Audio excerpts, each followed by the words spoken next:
Hello students, Anuradha ma'am here. Welcome to my YouTube channel make concept easy. आज के video lecture में class 12 accountancy को continue करते हुए मैं आगे के क्वेश्चंस करवाऊंगी। टीएस गरेवाल बुक के सेशन है 2024-25। तो आज जो क्वेश्चन मैं आपको एक्सप्लेन करूंगी वो है क्वेश्चन नंबर 48। देखो क्वेश्चन नंबर 48 में क्या है कि कंपनी शेयर फॉरफिट भी कर रही है और री इशू भी कर रही है।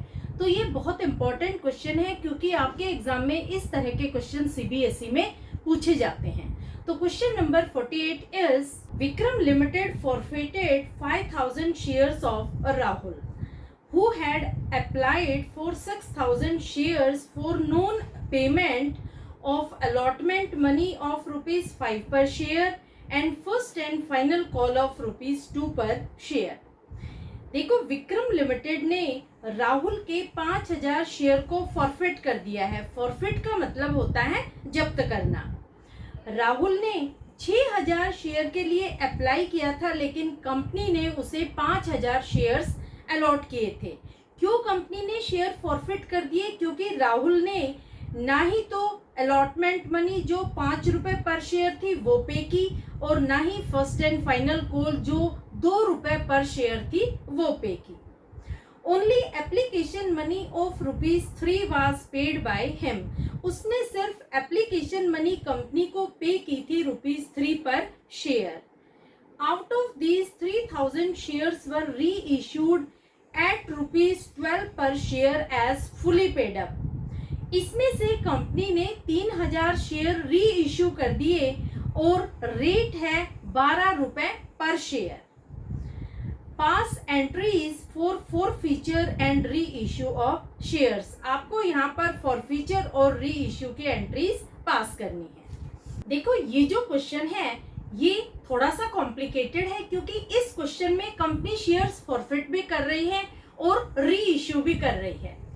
एक चीज आपको क्लियर कर दूं कि जब कंपनी शेयर्स फॉरफिट करती है तो शेयर कैपिटल को हम हमेशा डेबिट करते हैं। क्यों शेयर कैपिटल को डेबिट करते हैं? क्योंकि कंपनी का शेयर कैपिटल रिड्यूस हो जाता है, कम हो जाता है, और as per rules of debit and credit when there is decrease in capital it is always debited. तो शेयर कैपिटल को हम फॉरफीचर के समय हमेशा डेबिट करते हैं।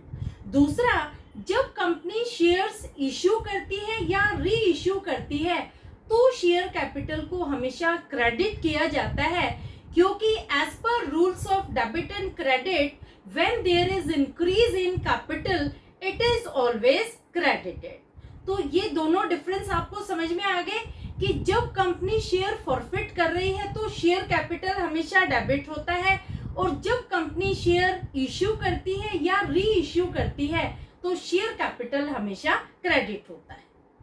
क्लियर?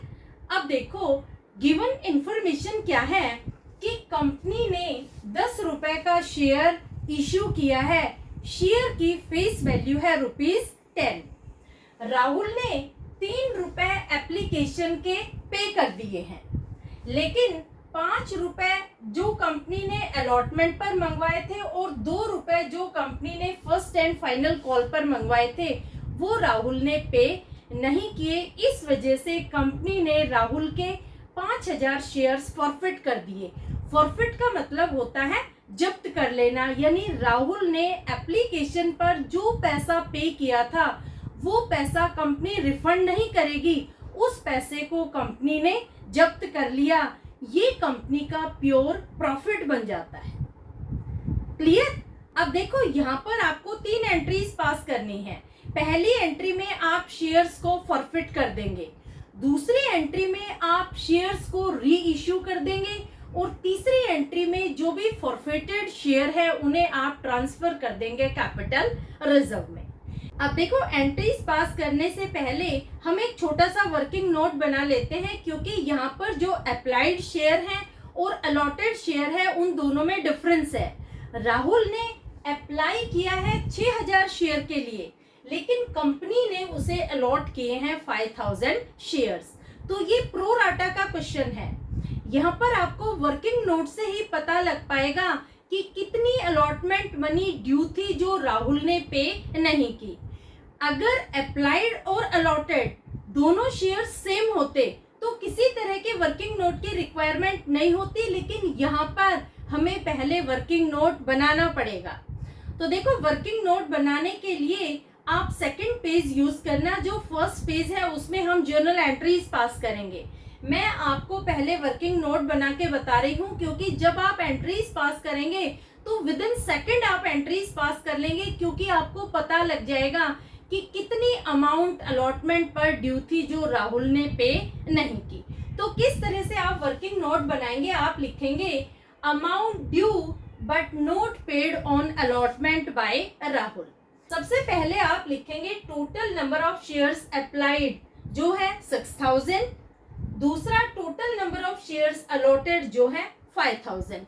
ये दोनों ही गिवन इंफॉर्मेशन है, ये क्वेश्चन में गिवन है। अब हम कैलकुलेशन करते हैं कि राहुल ने कितनी एप्लीकेशन मनी पे की थी और कितनी अमाउंट ड्यू है अलॉटमेंट पर जो राहुल ने पे नहीं की।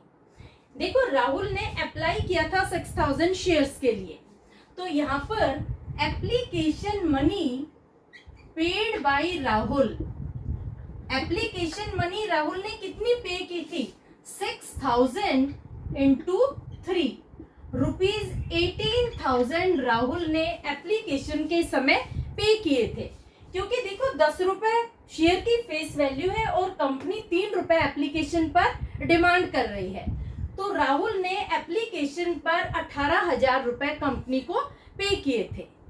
एक्चुअल कितने रुपए पे करने थे राहुल को, क्योंकि राहुल को कंपनी ने 5,000 शेयर्स अलॉट किए थे। तो यहाँ पर लिखेंगे actual application money to B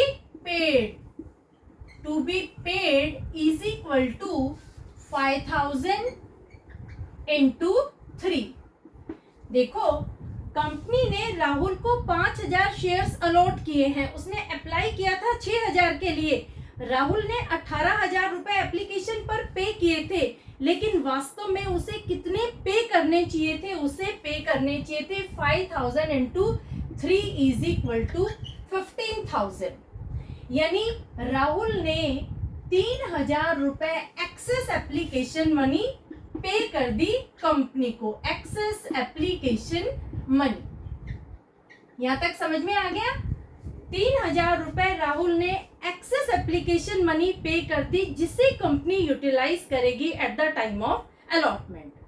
अब देखो, कंपनी राहुल से अलॉटमेंट पर कितने पैसे मंगवा रही है। देखो, जब हम अलॉटमेंट मनी निकालेंगे तो हम अलॉटेड शेयर को कंसिडर करेंगे, अप्लाइड शेयर को कंसिडर नहीं करेंगे, क्योंकि कंपनी ने जितने शेयर अलॉट किए हैं उतने शेयर पर ही अलॉटमेंट मनी की डिमांड करेगी।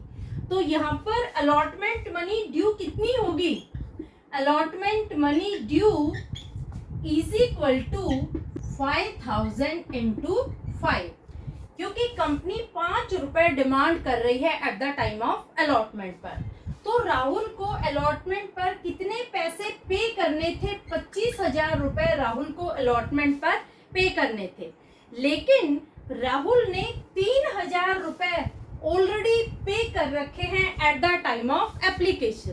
तो जो एक्सेस एप्लीकेशन मनी है उसे हम डिडक्ट कर देंगे। तो यहाँ लिखेंगे less excess application money is equal to 3,000 rupees हम माइनस कर देंगे 25,000 में से। तो amount due but not paid by Rahul is equal to 22,000। ये अमाउंट है due but not paid by Rahul on allotment. ये बहुत इंपॉर्टेंट अमाउंट है। ज्यादातर बच्चे इसी अमाउंट में गलती करते हैं, क्योंकि वो क्या करते हैं कि जो 5,000 है उसे डायरेक्टली 5 से मल्टीप्लाई कर देते हैं और अलॉटमेंट पर लिख देते हैं 25,000।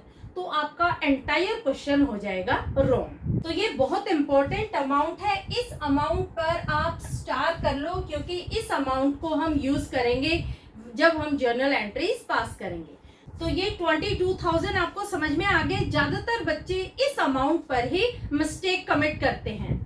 जो फर्स्ट एंड फाइनल कॉल की अमाउंट है उसमें कोई मिस्टेक नहीं होगी, क्योंकि यहाँ पर आप 5,000 को 2 से डायरेक्टली मल्टीप्लाई कर देंगे तो ₹10,000 note paid by Rahul eight the time of first and final call.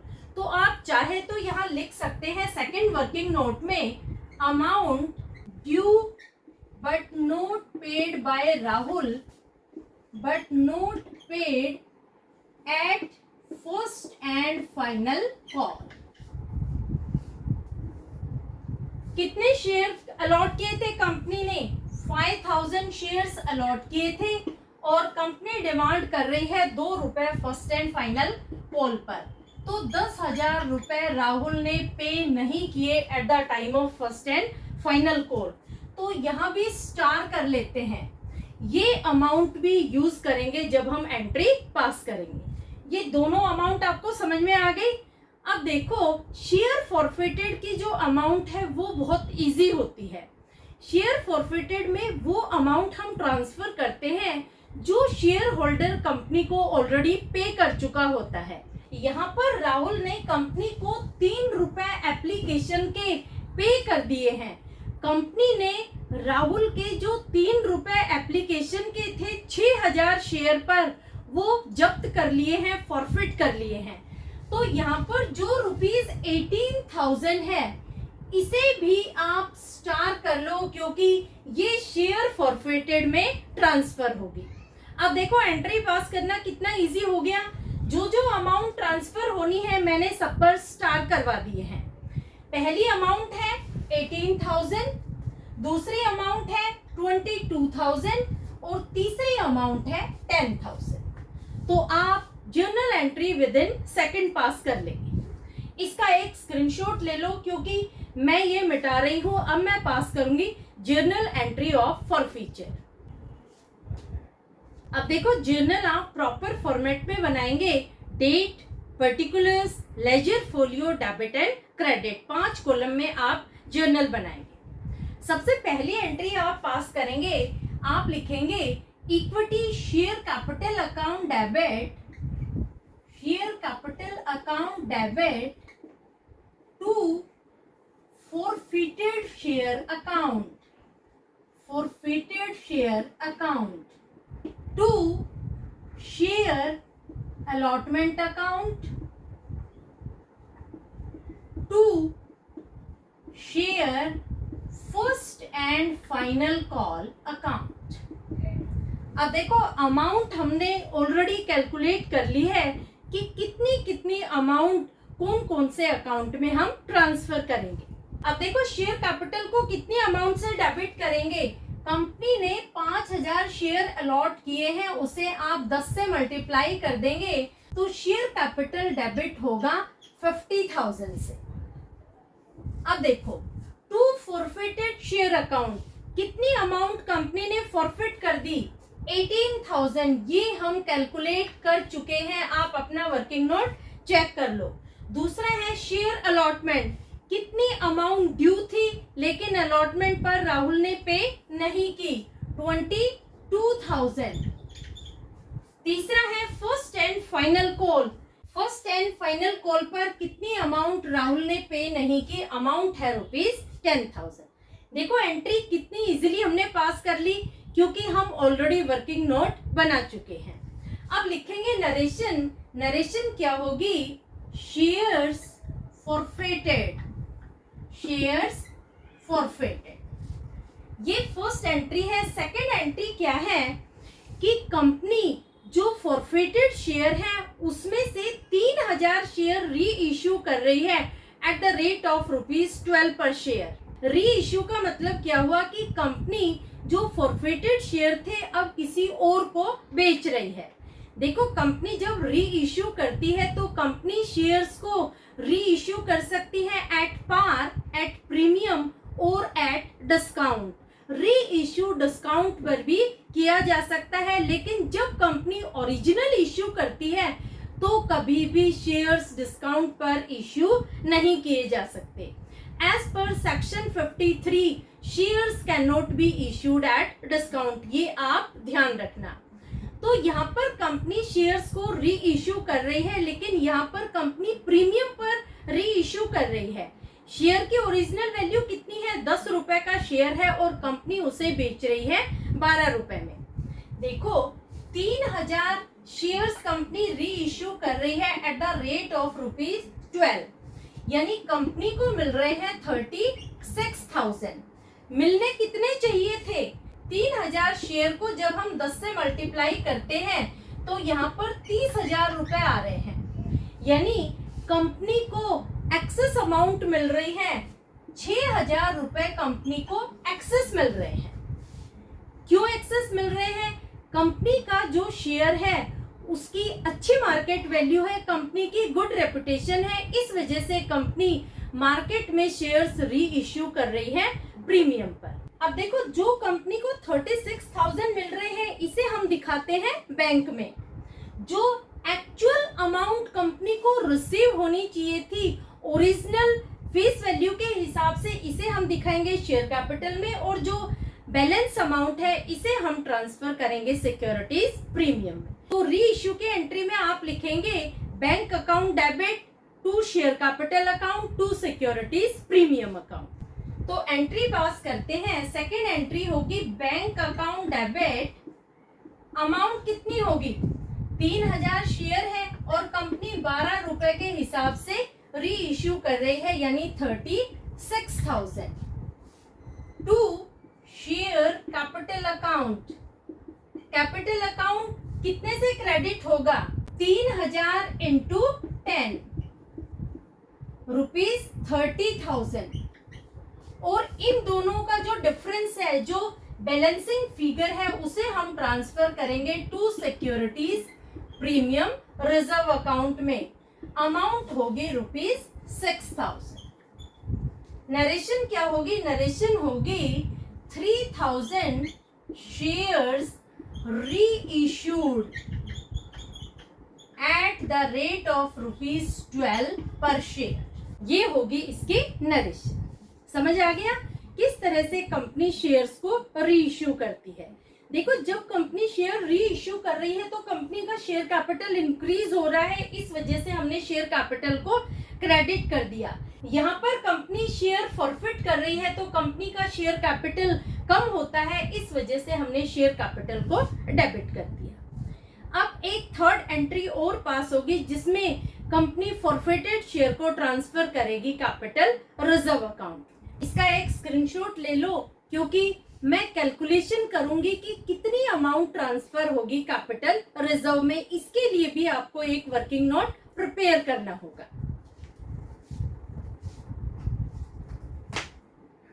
अब देखो थर्ड एंट्री बहुत इंपॉर्टेंट है, इसमें ज्यादातर बच्चे मिस्टेक करते हैं।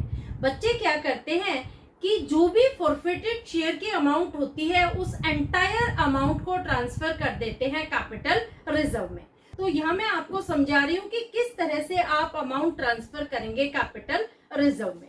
देखो फॉरफिटेड शेयर अकाउंट की जो अमाउंट है वो है ₹18,000। जो 18,000 रुपए है ये कंपनी का प्योर प्रॉफिट है। ये 18,000 रुपए का प्रॉफिट कंपनी को कितने शेयर पर हुआ था, कंपनी ने जब 5,000 शेयर इश्यू किए थे तो कंपनी को फॉरफिटेड शेयर पर प्रॉफिट हुआ था 18,000। अब कंपनी 3,000 शेयर इश्यू कर रही है तो कंपनी को कितना प्रॉफिट होगा, इसे हम कर देंगे क्रॉस मल्टीप्लाई। अब देखो जो क्वेश्चन मार्क से आप मल्टीप्लाई कर रहे हैं उसे लिखेंगे नीचे और ऊपर आप लिखेंगे 18,000 into 3,000 divided by 5,000 is equal to, आप इसे काट लेंगे 3 से, 3 0 गई, 5 3 15, 5 6 30, मल्टीप्लाई करेंगे तो अमाउंट आएगी 10,800। ये अमाउंट ट्रांसफर होगी कैपिटल रिजर्व। समझ आया किस तरह से आप अमाउंट कैलकुलेट करेंगे जो कंपनी ट्रांसफर करेगी कैपिटल रिजर्व में। सबसे पहले जो कंपनी ने शेयर्स अलॉट किए हैं वो लिखेंगे। 5,000 शेयर कंपनी ने अलॉट किए हैं और कितना यहाँ पर फॉरफिटेड शेयर पर कंपनी को अमाउंट रिसीव हुई है 18,000। ये फर्स्ट एंट्री में गिवन है रुपीज 18,000। आप फर्स्ट एंट्री चेक कर लो कि कितनी अमाउंट फॉरफिटेड शेयर में ट्रांसफर की है, 18,000। ये क्लियर हो गया। अब कंपनी कितने शेयर री इश्यू कर रही है, कंपनी 3,000 शेयर्स री इश्यू कर रही है, उसकी हमें फॉरफिटेड अमाउंट कैलकुलेट करनी है। तो इसे आप क्रॉस मल्टीप्लीकेशन से फाइंड आउट कर सकते हैं। अमाउंट आ रही है रुपीज 10,800। तो थर्ड एंट्री होगी forfeited share account debit. Amount कितनी आएगी, अमाउंट आएगी 10,800 to capital reserve account. To capital reserve account amount will be same rupees 10,800। Narration क्या होगी, नरेशन होगी forfeited amount transferred to capital reserve account. ये होगी इसकी नरेशन। ये थर्ड एंट्री बहुत ध्यान से समझ लेना, क्योंकि यहाँ पर बच्चे यूजुअली मिस्टेक कमिट करते हैं। कभी भी आप 18,000 को डायरेक्टली ट्रांसफर नहीं करेंगे कैपिटल रिजर्व में। आप ये चेक करेंगे कि कंपनी कितने शेयर्स री इश्यू कर रही है, फिर आप जितने शेयर री इश्यू कर रही है उसके अकॉर्डिंग फॉरफिटेड शेयर के अमाउंट फाइंड आउट करेंगे और उसे आप ट्रांसफर करेंगे कैपिटल रिजर्व। इस तरह से 3 एंट्री आपको पास करनी होगी जब कंपनी शेयर फॉरफिट कर रही है और री इश्यू कर रही है। होपफुली आपको समझ में आ गई होंगी। फिर भी किसी तरह की कोई क्वेरी हो तो feel free to comment in comment box. जो भी क्वेश्चन आपको टफ लग रहा हो आप मुझे कमेंट कर देना, मैं आपको सोल्यूशन एक्सप्लेन कर दूंगी। Thank you so much.